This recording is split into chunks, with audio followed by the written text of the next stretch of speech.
գիտելիքների ընդլայնում։ Վերջնարդյունքը ցույց կտան երեխաները։ Այս դասը ամբողջությամբ կազմակերպել են իրենք։ Իրենք էլ կներկայացնեն իրենց դասը։ Ընդամենը ամեն թեման անցնելիս ես խմբերին հազարել եմ, որ դուք այսքանը կպատրաստեք։ Նույն րոպեին երեխաները շուռ են եկել ու կազմակերպված հաջորդ ժամին արդեն իրենք ըստ երթականության կատարել են իրենց աշխատանքը։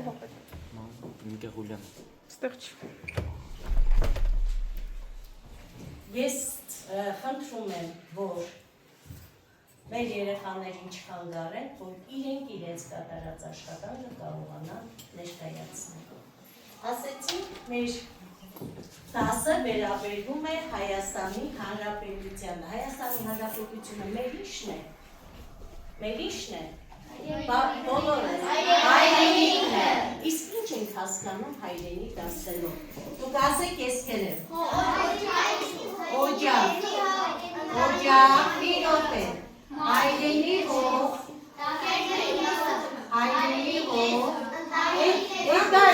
էդիկ ճան բարձր ասա, տարած,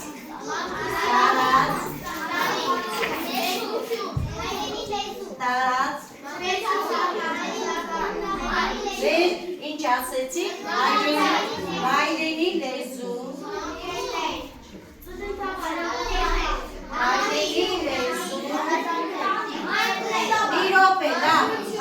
հանգիստ, ասիկ ընտանիք, մանկություն, ինչ որ հասկանում եք,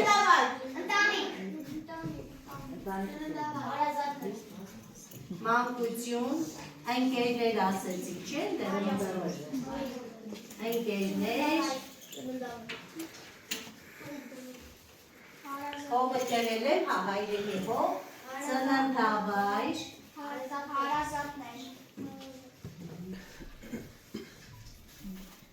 հարազատներ, բարեկամներ, չէ՞։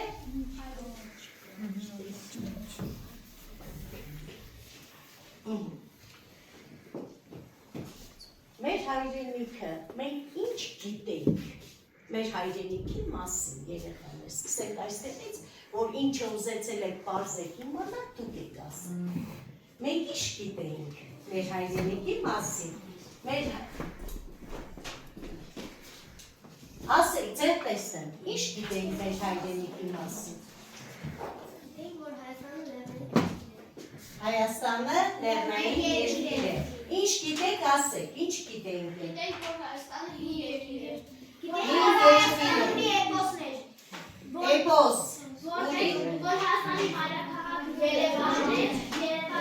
Երևանն է, որը ով է հիմնել։ Արգիշտի թագավորն է հիմնել։ Ուշադիր, բա մեր Հայաստանի Հանրապետությունը ում անունով էր կոչվում, մենք առաջին դասարանում այդ Նահապետի անունով։ Հայաստանի Հանրապետությունը ինչ ունի։ Խորհրդանիշեր։ Որոնք էին խորհրդանիշերը։ Որոնք էին խորհրդանիշերը։ Օրներքը, մեր զինանշանի վրա քանի թագավորություն կա։ Որոնց մասին դուք բարձաբանել եք և դուք ինքներդ կներկայացնեիք։ Էլ ինչ գիտեինք։ Գիտեինք Սասնա ծռեր էպոսի մասին։ Հովհաննես Թումանյանի մասին։ Իսկ Հովհաննես Շիրազի տուն թանգարան մենք այցելել ենք։ Գիտեք նրանց Հովհաննես Վիկտոր Համբարձումյանի մասին, մնացածի, այո, Կոմիտասի մասին, մնացածի մասին մենք դուք կներկայացնեք։ Հայաստանի Հանրապետությունը, ասեցիք հայրենիքը ունի տարածք, չէ՞։ Ինչով է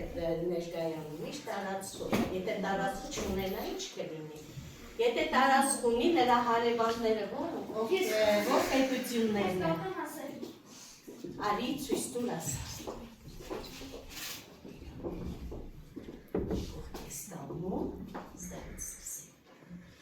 Վրաստանը, Թուրքիան, Իրանը և Ադրբեջանը։ Եվ Ադրբեջանը ափիս։ Մեր Հայաստանի տարածքը որքան է կազմում, սա էլ եք իհարկե նոր սովորեք, 29.743 կիլոմետր քառակուսի ապրես։ Հայաստանի Հանրապետությունը ինչերի է բաժանված։ Տարածքների, այսինքն մարզերի, քանի մարզ ունի Հայաստանը։ 10 մարզ, Երևանը 11։ Արի Աստուրջան, սկսի մարզերը ցույց տա եւ մարզ կենտրոնները արագացրու։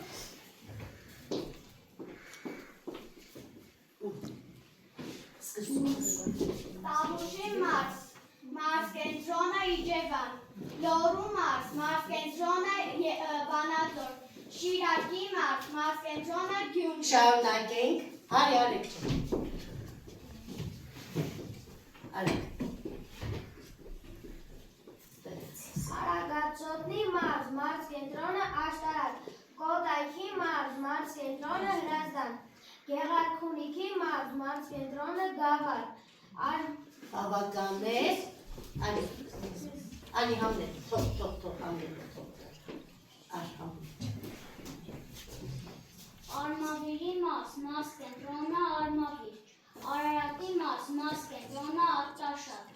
Վայոց Ձորի մարզ, մարզ կենտրոնը Եղեգնաձոր, Շիմիքի մարզ, մարզ կենտրոնը Կապան։ Մնացածի մասին մեր լեռնաշխարհի, մեր խոշոր քաղաքների մասին, մեր քաղաքացիության մասին ամբողջությամբ կներկայացնեն իրենց կատարած աշխատանքը։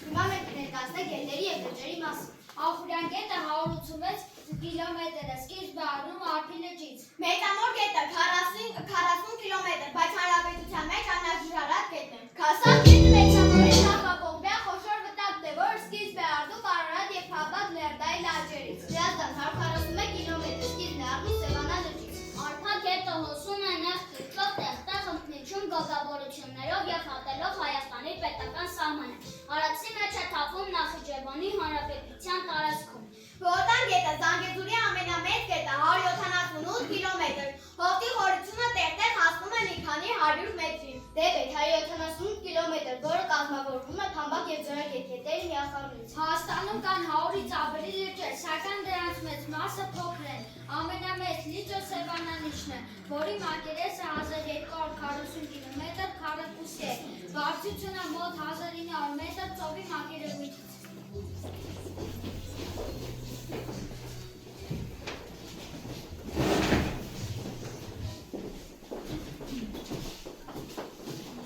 Մեր խումբը կներկայացնի Հայաստանի լեռները։ Հայաստանը լեռնային երկիր է, որը հայտնի է բարձր ու գեղեցիկ լեռներով։ Հայաստանում կա 10 խոշոր լեռ՝ Արագածը, Արտահակը, Արարատը, Սևասարը, Սպիտակասարը, Արտասարը, Գուտանասարը և Կապուտ ջուրն։ Այս լեռները Հայաստանի հպարտություն են և խորհրդանիշը նրա ուժի ու գեղեցկության։ Հայ կան ասույթներ լեռների մասին։ Լեռը չի վախենում քամուց, քանի որ ամուր է իր հիմքում։ Լեռը չի խոսում, բայց շատ բան է ասում իր լռությամբ։ Ավանդույթը պատմում է, հայոց լեռները մի ժամանակ հաղթանդամ ու հսկա եղբայրներ են եղել։ Ամեն օր վաղ արթնանալով նրանք սովորույթ են ունեցել, նախ կապել են իրենց գոտիները և հետո ողջունել միմյանց։ Ժամանակը անցնում է, եղբայրները ծերանում են, սկսում են ուշ արթնանալ։ Մի օր էլ արթնանալով նրանք մոռանում են իրենց սովորույթը, նախ կապել իրենց գոտիները և հետո ողջունել միմյանց։ Այսպես տեսնում է այդ բարկանում պատժում եղբայրների։ Եղբայրները քարանում են, դառնում են լեռներ, գոտիները կանաչ դաշտեր, իսկ հարացած եղբայրների արդյունքները անմահական աղբյուրն են։ Հայաստանի Հանրապետության ամենաբարձր լեռը Արագածն է։ Նրա բարձրությունը 4094 մետր է։ Բացի Արագածից հայտնի Վիրահայոց, Խուգարաց, Բազմուհի, Փամբակի, Ծախունյաց, Թեղենյաց, Արեգունու, Սևանի և մի շարք այլ լեռնաշղթաներ։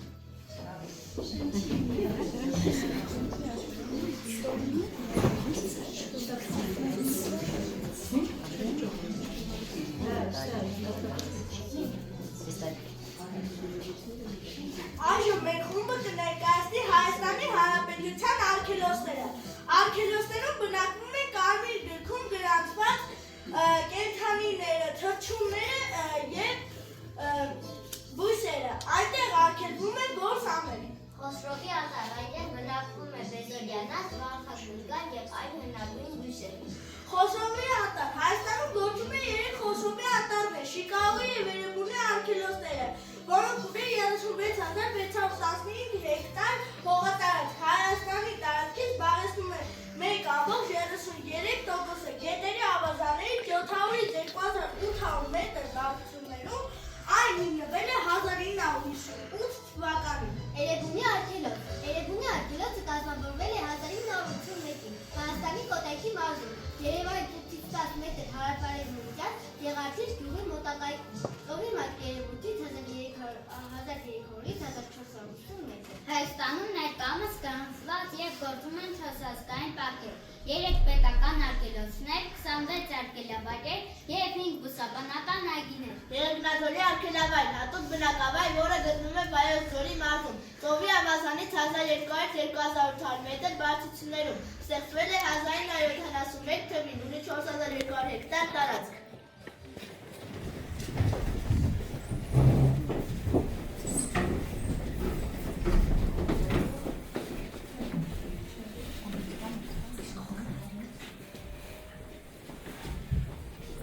Պատմությունը նման է շարունակական գծի, որն ունի իր փուլերը, պատմության տարբեր փուլերը պետք է լավ ճանաչեք, որպեսզի ճիշտ կառուցեք ներկա և ապագան, ծանոթանաք պատմության տարբեր փուլերի և հիվանդան դեպքերին։ Ուրարտուն Քրիստոսից առաջ 900 տարի։ Ուրարտուն հայկական լեռնաշխարհում ստեղծված հին թագավորություն է եղել։ Ավգուստի առաջին արքան Քրիստոսից առաջ 782 թվականին հիմնել է Էրեբունի Ամրոս քաղաքը։ Երմանդունիների արքայատոն Քրիստոսից առաջ 6-րդից 2-րդ դարեր պաշտում էին բազմաթիվ ասվածների, Արամած, ասվածների հայր, Անահիտ, հայոց աշխարհի խնամակալ, բարերար մայր, Միհր, աթայության և ճշմարտության պահապան, մարդկային օրենքների աղբյուր։ Արշակունիների արքատոմ Քրիստոսից առաջ 2-րդ դար, Քրիստոսից հետո առաջին դարերում։ Արքատոմի հիմնադիրն է Արտաշես առաջին բարեպաշտը։ Տիգրան Մեծի թագավորության ժամանակ Հայաստանն այնքան մեծացավ ու զորացավ, որ կոչվեց ծովից ծով Հայաստան։ Արշակունիների արքայատոմ առաջինից 5-րդ դարեր։ Արշակունի արքա Տրթազգի թագավորության ժամանակ Հայաստանը 301 թվականին ընդունեց քրիստոնեությունը որպես պետական կրոն։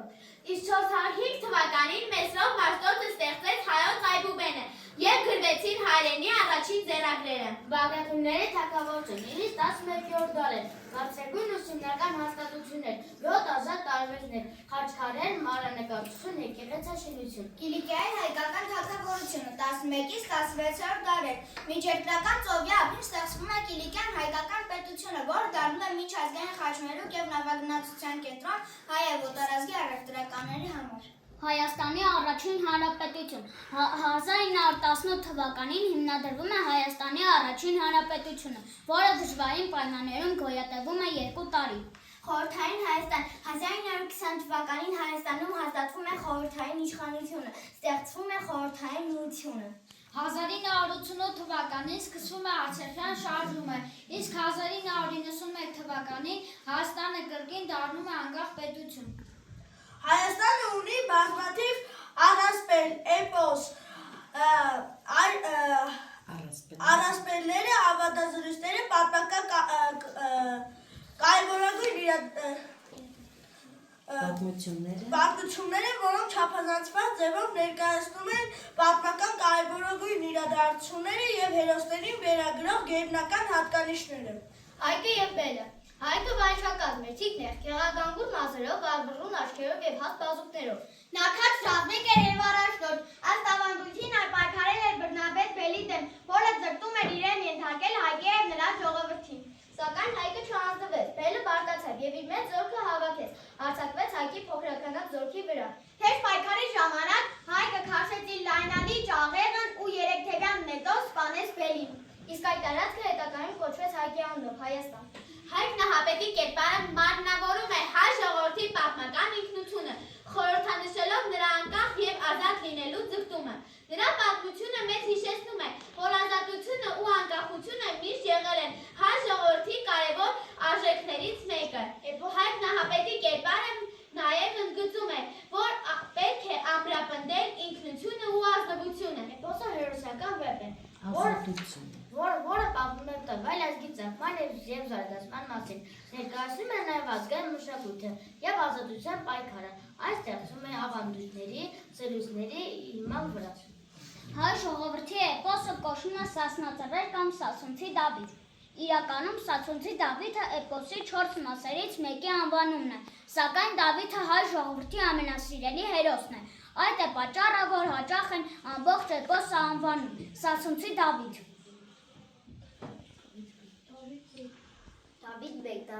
18-րդ դարի հայ ազատագրական շարժման նշանավոր առաջնորդներից էր։ Նա ղեկավարել է Սյունիքի պայքարը Օսմանյան և ֆրանսիական տիրապետության դեմ պահպանել հայկական ինքնիշխանությունը։ Նրա առաջնորդության ընթացքում Սյունիքի հայերը կարողացան կազմակերպել ինքնապաշտպանություն։ Դավիթ Բեկի գլխավոր ռազմավարական հենակետերից էին Հալձորի և Բաղաբերդի ամրոցները։ Հայ ժողովուրդը այնքան շատ հայտնի գրողներ, գիտնականներ, երաժիշտներ ու դերասաններ, ազգային հերոսներ է ունեցել, որ բոլորի մասին այժմ խոսելը պարզապես անհնար կլիներ, ծանոթանանք նրանցից ոմանց։ Գրիգոր Նարեկացին, իշխանադարյան հայ գրականության նշանավոր ներկայացուցիչ, Մատյան ողբերգության գրքի հեղինակը, ով նաև հայտնի է Նարեկ անունով։ Հովհաննես Թումանյան, հայ բանաստեղծ և գրող, հեքիաթագիր, ծնվել է 1869 թվականին Լոռու մարզու Դսեղ գյուղում։ Գոյություն ունի մի ուժ, որը աշխարհի զանազան ծայրերից կարող է միավորել հայերին, հոգով, մտքով և արյունով, դա ազգային սերն է։ Եղջեր Չարենց հայ բանաստեղծով գրել է թե հայրենասիրական, թե համամարտկային թեմաներով։ Վիլյամ Սայերոն, հայկական ծագումով ամերիկացի գրող, որի գործերը խորհրդանշում են մարդկանց դժբախտությունները և ուրախությունները։ Զապել Եսայան, արտակարգիր և հասարակական գործիչ, կանանց իրավունքների պաշտպան։ Վիկտոր Համբարձումյան, հայտնի աստղագետ, աստղաֆիզիկոս, հիմնադրել է աստղագիտության նոր ուղղություններ և մեծ դեր է խաղացել աստղաֆիզիկայի զարգացման մեջ։ Գիտնականի տուն-թանգարանը գտնվում է հենց իր հիմնադրած աստղադիտարանի տարածքում։ Այնտեղ Վիկտոր Համբարձումյանը ապրել է 1950-ից մինչև 1996 թվական։ Այնտեղ պահում են նրա անձնական իրերը, ձեռագիր աշխատանքները և լուսանկարները։ Վիկտորը շատ է սիրել նստել և պատուհանից դիտել աստղերին։ Նա առաջին աշխատությունը աստղերի մասին գրել է 18 տարեկանում։ Վիկտորը մաթեմատիկական ունակություններով փայլել է դեռ 4 տարեկանում։ Կարողացել է երկնիչ թվերը բազմապատկել միասին։ Նրա հայրը Համազգ Համբարձումյանը շատ մտերիմ էր Հովհաննես Թումանյանի հետ։ Մի անգամ, երբ դպրոցում ցերեկույթ էր, Վիկտորը ասմունքում էր, այդ ցերեկույթին ներկա էր գտնվում Հովհաննես Թումանյանը։ Տեղեկանալով, որ Վիկտորը Համազգի որդին է, կանչում և համբուրում է նրա ճակատը։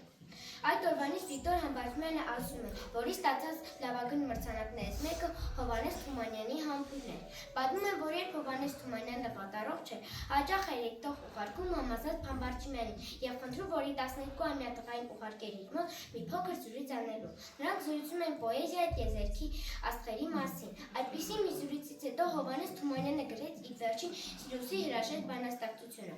Վիկտոր Համբարձումյանի կտակը։ Ինձ հաջորդող սերունդներին, թոռներիս, ծոռներիս կտակում եմ տիրապետել հայոց լեզվին։ Ամեն մեկը պետք է պարտք համարի ուսումնասիրել հայոց լեզուն։ Ուրյագետ լինի հայրենից, անկախ այն բանից, թե քանի տոկոս է նրա մեջ հայկական արյունը։ Այդ տոկոսը ոչինչ չի նշանակում։ Մենք սերունդներին փոխանցում ենք ոչ թե արյուն, այլ գաղափարներ, և գաղափարների մեջ ինձ համար ամենաթանկը հայոց լեզուն է։ Այդ կապակցությամբ յուրաքանչյուր սերունդ պարտավոր է հաջորդին սովորեցնել հայոց լեզուն։ Գիտեք, որ իմ կյանքի ամենամեծ երջանկությունը եղել է ու կմնա, քանի ապրում եմ, տիրապետել հայոց լեզուն։ Ցանկանում եմ երջանկություն բոլորին։ 29/8/1994 թվական։ Գունավոր հեռուստատեսության համահեղինակ, ում գյուտերը հիմք են դարձել ժամանակակից հեռուստատեսության համար։ Մարտիրոս Սարյան, հայտնի նկարիչ, որ նիրված բնապնակով և ոճով ներկայացրել է հայկական բնությունն ու մարդկանց։ Մինաս Ավետիսյան, հայ նկարիչ, որը հայտնի է իր վառ հուզական գույներով և խորհրդանշական պատկերներով։ Ալեքսանդր Թամանյան 20-րդ դարի հայ ճարտարապետ նախագծել է Երևանի գլխավոր հատակագիծը և մայրաքաղաքի շատ շինություններ։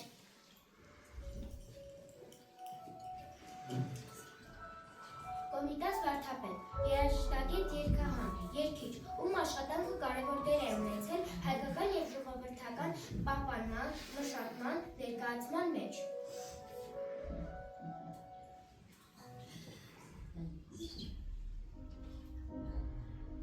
Արամ Խաչատրյանը աշխարհաչափ կոմպոզիտոր, որը գրել է հայտնի բալետներ, այդ թվում են Քայանե, Սպարտակը, Շալախոն և Դիմակահանդեսը։ Մանկությունը և պատանեկությունը անցկացրել է Սարական Թիֆլիսում, Կովկասի մշակութային բազմաց մայրաքաղաքում, ապա 1921 թվականին տեղափոխվել է Մոսկվա։ Չունենալով տարրական երաժշտական գիտելիքներ, ընդունվել է Գնեցինի պետական երաժշտական ինստիտուտ, թավջութակի բաժին։ Համաբանությամբ սովորելով Մոսկվայի կոնսերվատորիայում։ Առաջին մեծ գործը եղել է Դաշնամուրի կոնցերտը, որով նա հայտնի է դարձել ԽՍՀՄ սահմաններից դուրս։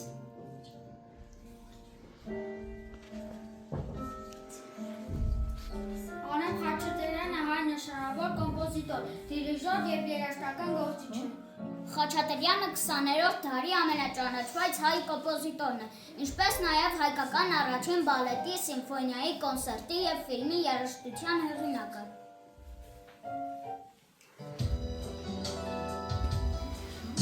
Տիգրան Մասուրյան, կոմպոզիտոր, արվեստի վաստակավոր գործիչ, ժողովրդական արտիստ Տիգրան Մասուրյանը ծնվել է Բեյրութ քաղաքում։ Հայաստանը հայրենադարձվել 7 տարեկանում և բնակություն է հաստատել Արցախ քաղաքում։ Ընտանիքը ապրում էր ծայրահեղ պայմաններում։ Գրականության, երաժշտության տարված տղան ստիպված ամեն ինչ մի կողմ է դնում և սկսում է օգնել իր ընտանիքին։ Մասուրյանների ընտանիքում առավոտներ սկսում է երգեցողությամբ, իսկ երբ ռադիոյով երաժշտություն է հնչում, բոլորը լռում են։ Իրեն ստեղծագործելիս Տիգրան Մասուրյանը չի հիշում, հազիվ դառաջանաչ է, բանաստեղծություններ է հորինում, նոտաներ չգիտեր, երաժշտություն է ստեղծում, ինքնուրույն սովորում էր նոտաները։ Մեկնում է Գյումրի, ընդունվում երաժշտական դպրոց։ Հաջորդ կանգառը Երևանն է, այստեղ ապագա մեծ կոմպոզիտորը ընդունվում է Ռոմանոս Մելիքյանի անվան երաժշտական ուսումնարան, կոմպոզիցիայի բաժին։ Տիգրան Մասուրյանը ստեղծագործել է տարբեր ժանրերում, գրել է սոնատներ, լարեն կվարտետներ, կոնցերտներ, երգեր կինոյի համար։ Կոմպոզիտորը նա չէ, ով կարող է գրել, այլ նա, ով չի կարող չգրել։ Սա է Տիգրան Մասուրյանի կարգախոսը։ Ամեն օր արտանում, հագնում է կոշիկները և նստում դաշնամուրի առաջ։ Սկզբունք ունի, հողաթափերով դաշնամուրին չի մոտենում։ Նրա մեծագույն երազանքներից մեկը արդեն կատարվել է, գրել է ռեկվիեմ, հաջորդ երազանքը սիմֆոնիա գրելն է։ Առողջությունից բացի Տիգրան Մասուրյանը այսօր մի բանի մասին է մտածում։ Մինչև կյանքի վերջ, կյանքը իր միջին չպակասի։ Հայ նշանավոր դերասաններն են Հրաչյան Ներսիսյանը, Մհեր Մկրտչյանը, Արուս Ոսկանյանը, Սիրանուշը, Սոս Սարգսյանը և ուրիշ շատերը։ Բոլոր ժամանակներում Հայաստանը համաշխարհային սպորտի մեջ թողել է լավագույն անուններ, օրինակ Արտուր Ալեքսանյանը, Ջուրի Վարդանյանը, Տիգրան Պետրոսյանը, Ալբերտ Ազարյանը։ Ալբերտ Ազարյանը ծնվել է 1929 թվականին Խարկով քաղաքում։ Չնայած մանկությունը և երիտասարդությունը անցկացրել է Երևանում, Ազարյանը մարմնամարզությամբ սկսել է պարապել ինքնուրույն, առանց անհրաժեշտ մարզադահլիճի և սարքավորումների։ Չնայած դժվարություններին նա ցուցաբերել է աներևակայելի ուժ, ճկունություն և կամք։ Ալբերտ Ազարյանը հայտնի դարձավ իր հատուկ հնարքով՝ Ազարյան խաչով, որը մինչ օրս էլ համարվում է մարմնամարզության ամենաբարդ և տպավորիչ վարժություններից մեկը։ Նրան անվանում են օղակների արքա։ Ալբերտ Ազարյանի անունով Երևանում գործում է հատուկ դպրոց, մարմնամարզության հատուկ դպրոց։ Ալբերտ Ազարյանը մահացել է սեպտեմբերի 5-ին 2023 թվականին 95 տարեկանում։ Հայրենասեր մարդու և քաղաքացու որակները։ Մենք հետևում ենք մեր երկրի օրենքներին, գիտենք մեր իրավունքներն ու պարտականությունները, մենք իսկական քաղաքացի ենք։ Մենք սիրում ենք մեր երկիրը, մասնակցում ենք մեր երկրի կառուցմանը։ Մենք միասին մշակում ենք կանոններ և օրենքներ։ Իր երկիրը սիրող մարդը լավ է ճանաչում սեփական հայրենիքը, մշակույթն ու պատմությունը։ Նա պատրաստ է պաշտպանել այն։ Երկիր սիրելը նշանակում է համերաշխ ապրել համերկրացիների հետ։ Քաղաքացին այն անձն է, որն ապրում է տվյալ երկրում և հետևում է այդ երկրի օրենքներին։ Նա ունի որոշակի իրավունքներ ու պարտականություններ։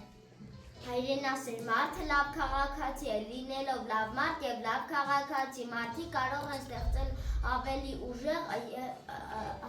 ապահով համերաշխ հասարակություն։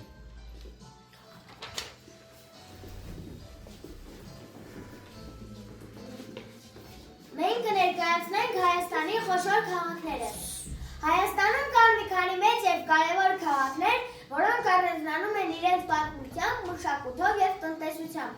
Ամենամեծ քաղաքն է Երևանը, հետո Գյումրին, Վանաձորը։ Այսօր մենք կներկայացնենք Հայաստանի խոշոր քաղաքները։ Երևան, Հայաստանի մայրաքաղաքն ու խոշորագույն բնակավայրը, գտնվում է երկրի կենտրոնական մասում, Հրազդանի երկու ափին, հանդիսանում է երկրի վարչաքաղաքական տնտեսական կենտրոնը։ 2024 թվականի մարտահամարի տվյալների համաձայն Երևանում ապրում է 1,106,300 մարդ։ Իմ նորակերտ Երևան, լույսի շքերտ Երևան, անիս ավերջ թողնես, իմ լույսի կերտ Երևան։ Գյումրին Հայաստանի երկրորդ քաղաքն է, գտնվում է Երևանից 126 կիլոմետր հեռավորության վրա։ Գյումրին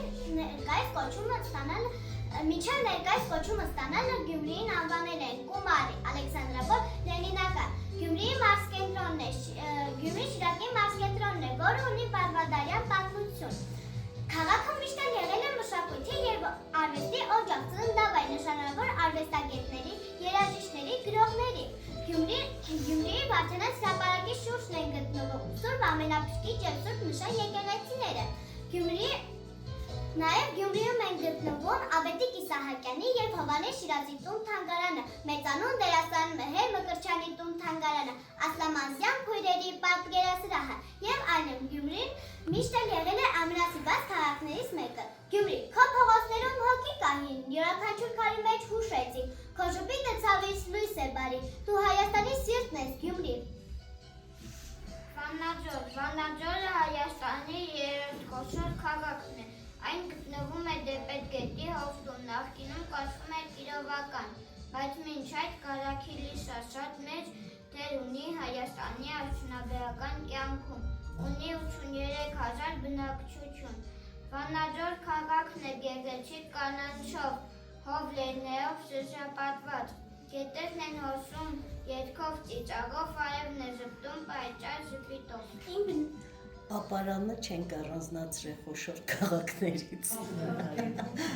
Իմ բնակավայրը Ապարանը Հայաստանի ամենագեղեցիկ ու ճգնաղ քաղաքներից մեկն է։ Ապարանը եղել է պատմական մի գավառի կենտրոնը, Գնթունյաց նախարարական տան նստավայրը, որտեղ նրանք 4-րդ դարում կառուցել են մինչ այժմ կանգուն եւ գործող Քասախի բազիլիկ Սուրբ Խաչ եկեղեցին։ Արևի ջերմությունն ուրիշ է խորհրդների վրա, պատմության հերոսական հպարտանում ենք մենք, Արագածի փեշերին փրված դու ապարանք, ջրերը ջինջուզուլար կյանք է պարգևում, նվիրում ես ապարանցուն հպարտություն ու վեհություն։ Մենք ներկայացնենք Հայաստանին նվիրված ասույթներ եւ բանաստեղծություններ եւ ասույթներ։ Ասացվածքներ։ Հայաստան ասելի սայտերը սայվում են, Հայաստան ասելի սնկները սալվում են, չգիտեմ ինչու այդպես։ Հայաստան ասելի սաչքերս լցվում են, Հայաստան ասելի շրթունքս ճակվում է, չգիտեմ ինչու այդպես։ Հայաստան ասելիս աչքերս լցվում են, Հայաստան ասելիս թևերս բացվում են, չգիտեմ ինչու է այդպես։ Հայաստան ասելիս աշխարհը իմ տունն է, Հայաստան ասելիս էր մահը ում շունն է, կմնամ, կլինեմ այսպես։ Հայաստան աշխարհ, դրախտի երկիր, դու Սուրբ Իջևան նոյն ահապետի, հայոց քաջերին քո գիրկը կանչիր, ուխտի պիտ գնանք երկիր հայրենի, զավակները թող միշտ անպարտ լինեն, ապու պապերի գործով հավերժան,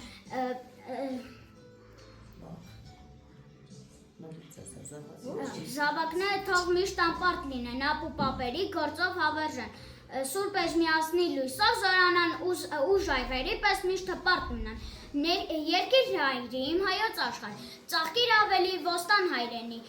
թող որդիները տարարատ կանչեն, թող արևները քեզ հար ջերմացնեն։ Ազում դարի քարոզիներում մարտնչել ես բյուր ոսոխների դեմ, ջրաբաժանում չարի ու բարու, փնտրելով միայն բարու արահետ։ Ասպատակել են անթիվ թշնամիկ, սրի են տվել ծրել աշխարհում, բայց դու ամենուր շինել ես տանիք ու ծիլ ես տվել ամեն մի դարում։ Դու ավերժահոս կետակի նման անցել ես բազում ցավերի միջով։ Տիրոջ օրհնությամբ էլ չկան նրան, բայց դու կաս ու կապրես, վեր ու անզիջում։ Կարևոր է, որ դու պատրաստ լինես մեռնել հանուն քո հայրենիքի, բայց ավելի կարևոր է, որ դու պատրաստ լինես ապրել հանուն նրա։ Հայրենիքից այդ հայրենիքից դուրս ինձ համար խաբուսիկ են բոլոր դրախտները։ Մարդ առանց հայրենիքի սոխալ է առանց երկրի։ Ես իմ անուշ Հայաստանի արևահան բաղն եմ սիրում, պրեհին զադիր ողբանվակ լացակումած լարն եմ սիրում, արնանման ծաղիկների ու վարդերի բույրը վարման, ու նայրյան աղջիկների եզաճկում պարն եմ։ Սիրում եմ մեր երկիրը մուկ, ջրերը ճիշտ լիճը լուսե, արևն ամրան ու ձմեռվա վիշապածային լուքը վսեն։ Մթում կորած խրճիթների, անյուր ընկալ պատերը սև ու հնամյակ քաղաքների հազարամյակ քարն եմ սիրում։ Ուր եմ լինեմ, չեմ մոռանա, ես ողբաձան երկերը մեր, չեմ մոռանա աղոտ դարձած երկաթագիր գրքերը մեր, ինչքան էլ սուր սիրտս խոցեն, արունական վերքերը մեր, էլի ես որբ ու արժնավար իմ Հայաստան յաժն եմ սիրում։ Իմ կարոտած սրտի համար ոչ մուրի շեքյատ չկա, նարեկացու կուճակի պես, ուսապսակ ճակատ չկա, աշխար անցիր արատի նման ջերմակ գագատ չկա, ինչպես անհաս պարկի ճամպա, ես իմ մասի սարն եմ սիրում։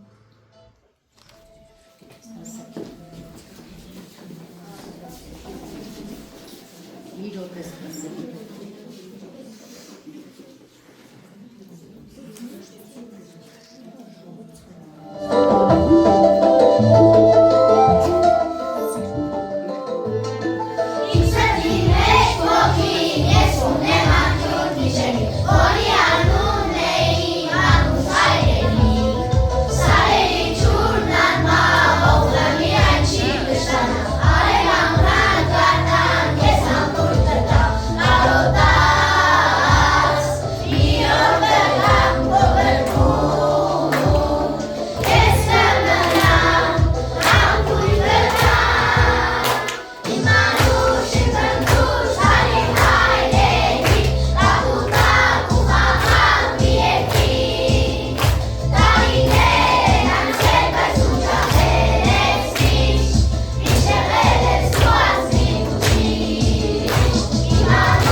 մտածեցինք, թե կարող է չհասցնենք, երեխեն Տիգրան Մասուրյանի երաժշտությունը կարող էր նվագել։ Թողի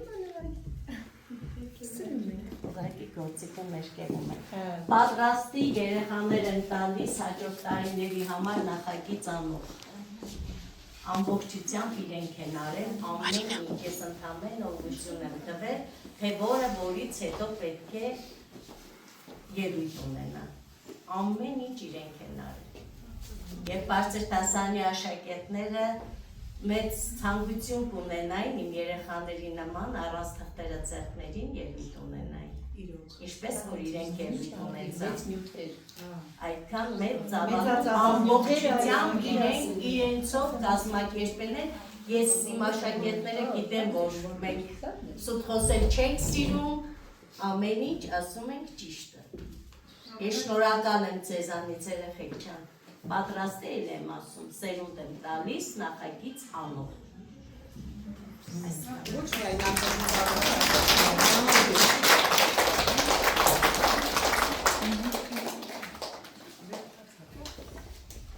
Դասի փուլերի որպես դաս բաց դաս քննարկենք մեթոդ միավորման ժամանակ, բայց հիմա ես կասեմ են գովեստի խոսքերը, որ իրոք արժանի եք եւ դուք ընկեր Չախալյան եւ երեխաները։ Նախ սկսեմ նրանից, որ Այգա ջան մի քիչ կողմ կկանգնես, որ երեխեքին բոլորին տեսնեմ։ Սկսեմ նրանից, որ ընկեր Չախալյանի բոլոր դասերը շատ որակով, ես բազմիցս անգամ դասեր լսել եմ եւ նման որակ միշտ բոլոր սովորական դասերի ընթացքում նկատում ենք։ Եվ այդ որակի արդյունքը մենք այսօր տեսանք երեխաների ազատ խոսքը, երեխաների գեղեցիկ խոսքը, որևիցե մեկը չշփոթվեց։ Հիանալի խոսք ունեն, հիանալի առոգանություն, սովորական ամբիջ չասեցին, այլ իրոք առոգանությամբ ամեն ինչը։ Եվ նաև երկրորդ աղջիկը, որ ստեղծագործել է, նաև դա, որ ստեղծագործում են երեխաները։ Իրենք գրում են համելուգներ, բանաստեղծություն։ Հիանալի Երգեր Չախալյան։ Նաև որպես ես եւ շրջակա աշխարհի առարկա կապը մյուս բոլոր առարկաների հետ կապը այլ առարկաների հետ շատ ցայտուն երևաց աշխարհագրության, որ երեխաները շատ լավ տիրապետում էին քարտեզը, պատմության հետ, որ ամբողջ Հայաստանի պատմությունը ներկայացրեցին, գրականությունը, առակներ, ասացվածքներ, նաև բնապահպանությունը, երեխաները նաև այստեղ արգելոցների, արգելավայրերի մասին խոսեցին, հետո նրանց նշանակության մասին բարձր դասարաններում սովորել, ասել, չասեցին իհարկե, բայց կսովորեն հաստատ էկոլոգիայից, եւ վերջնարդյունքը մենք տեսանք, իրոք վերջնարդյունքը ստացված էր, երեխաների մոտ ձևավորել հայրենասիրությունը, ճանաչել հայրենիքը եւ սիրելի երեխաներ, ճիշտ է, հայրենասիրելիները շատ լավ բան են, բայց ամենակարևոր մի բան կա, որ գնահատեք իրականը, գնահատեք իրականությունը եւ պահեք այն, ինչ ունեք։ Կեցեք ընկեր Չախալյան, շնորհակալ եմ ձեզ, իրոք հիանալի ստացված դասեր, դասի մասին արդեն փուլերի մասին, որպես դաս արդեն քննարկենք մեթոդ միավորման ժամանակ, իսկ մնացածը հիանալի էր, հրաշք։ Շնորհակալություն ենք փաստացնում ենք ասում, մեկ էլ տեսնեմ մղմեղի նման իրանք իրանց արդեն հենց այդ առաջի ժամից բացատրում էին, նույնիսկ տեսել են ուսուցիչները, որ դասամիջոցներին տղաներին անգամ մտածել են, թե ոնց պիտի արվի, դու ասա ես, դու ասա են։ Կարևորը, որ իրենք պատասխանատվության կարևոր է, որ նաև ինքնուրույն է աշխատանքի մեծ մասը բնականաբար եւ ձեր եւ ծնողների դերը կար, բայց ես ընդամենը հանձնարարություններն եմ տվել, հետո հաջորդ օրը եկել են իրենք խմբերով ներկայացրել են, ուղղորդել են որը որից հետո։ Ամեն ինչ իրեն արել։ Կեցեք, շնորհակալություն երեխաներ, ձեզ շնորհակալություն։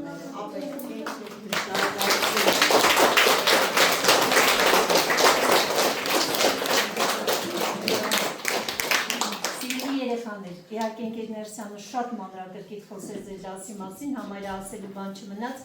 բայց ես ուզում եմ մեկ անգամ եւս հիացած խոսել ձեր ներքին կազմակերպվածության մասին, տեսեք ձեր դասվարը անընդհատ շեշտում է, որ դուք ինքնուրույն եք աշխատել, ես պարզապես հիանում եմ ձեր ինքնուրույն աշխատելա ոճով, որ դուք կարողանում եք ձեր ներսում, ձեր փոքրիկ ընտանիքում աշխատանքի բաժանում անել, հավատացնում եմ մեր այստեղ նստող ներկաների աչքերում դուք իդեալական բաժանում եք արել, ընկեր Չախալյան համապարփակ ինֆորմացիա ունեն, հրաշալիորեն ներկայացրեցին ամեն ինչը, նորից եմ ասում, ընկեր Ներսյանը սրա մասին խոսեց, ես ուզում եմ հիանալ ձեր ներքին կազմակերպվածությամբ, կեցեք,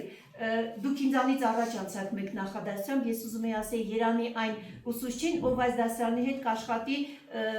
միջին դպրոցում Իրականում այնքան լավն եք, այնքան արդեն կազմակերպված եւ հասունացած, որ ձեզ հետ աշխատելը միայն հաճույք է։ Շնորհակալություն գեղեցիկ եւ համապարփակ դասի համար։ Ապրենք։